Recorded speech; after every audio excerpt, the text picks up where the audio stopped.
Today, we're diving into a story you think you know, but you probably don't. We're talking about one of the most powerful and, honestly, most misunderstood stories ever written, Mary Shelley's Frankenstein.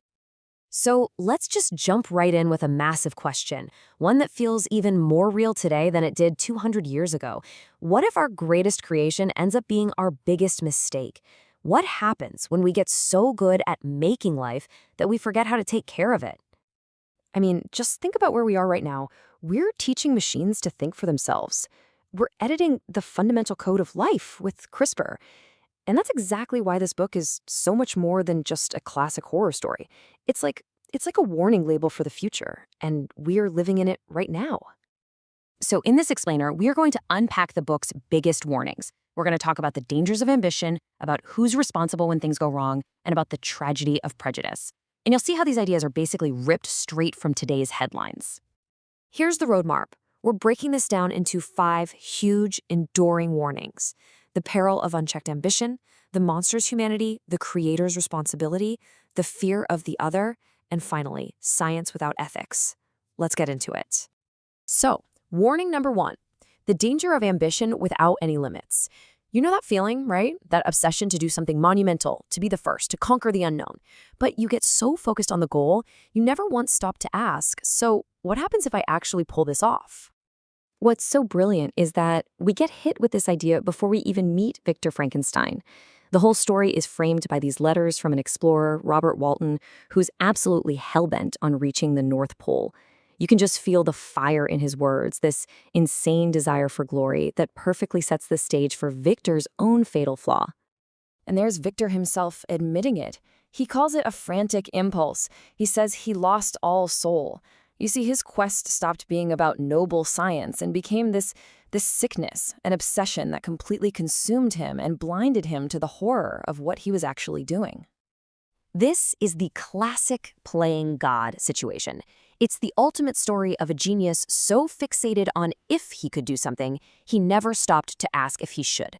And that exact same debate is happening right now in real labs working on artificial intelligence and genetic engineering.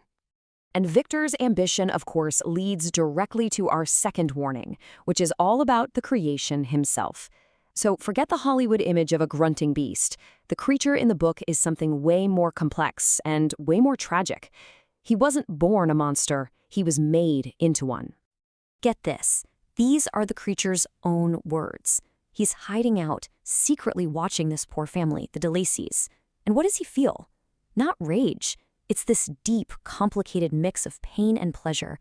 He's watching them and just yearning for that connection. He shows a huge capacity for empathy right from the beginning. And he doesn't just feel, the guy's a super fast learner. He teaches himself to speak just by listening to them. He finds a bag of books, and we're talking about heavy hitters like Paradise Lost, and he reads them. Through these books, he understands morality, society, and the absolutely crushing reality of how alone he is. He is a deep thinker. His story is basically the most tragic nature versus nurture experiment ever. By nature, he's kind and wants love, but his nurturing from the world is nothing but fear and rejection. It's an incredible lesson in how isolation and cruelty can poison even the best of us. Which leads us straight to the third warning, and this might be the absolute heart of the novel, the creator's total failure. Sure, the world was cruel to the creature, but it was Victor Frankenstein who threw him into that world, totally alone and unprepared. Just look at Victor's reaction the second his creation opens its eyes. Is it wonder? Pride? Nope, it's just pure horror. He doesn't see a new life that needs him. He sees a wretch, and he runs. He literally abandons his creation at the moment of its birth. This is the story's original sin. When you put them side by side, the contrast is just stunning. Victor, the human, is driven by ego and fear. The creature, the so-called monster, just wants a friend and tries to be reasonable. It really makes you ask, who is the real monster here? And this warning is so much bigger than just this story.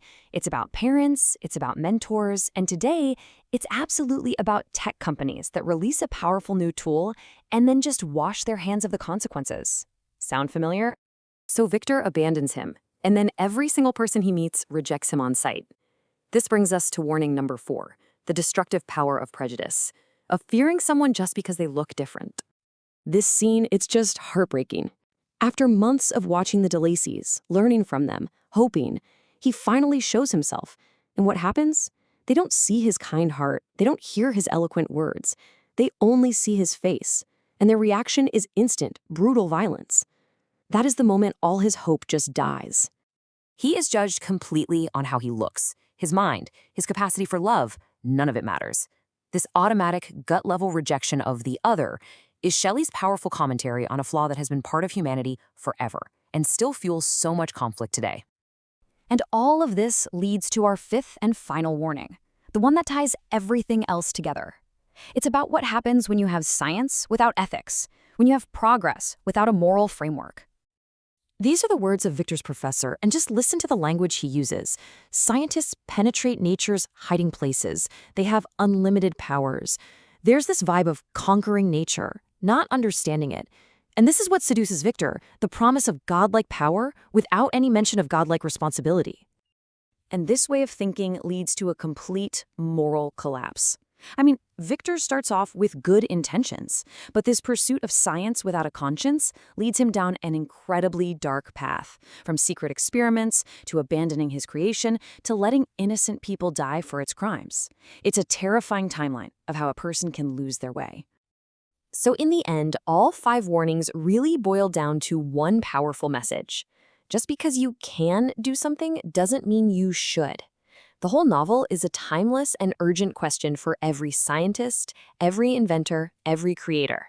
What is your responsibility to the things you bring into this world?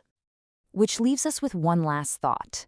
Here we are, 2 centuries later, with powers Mary Shelley could have barely imagined. So I want to leave you with this question. What is our modern-day Frankenstein's monster? Is it a rogue AI? A social media algorithm that divides us? And maybe more importantly, are we ready to take responsibility for it before it's too late? I'd love to hear what you think in the comments.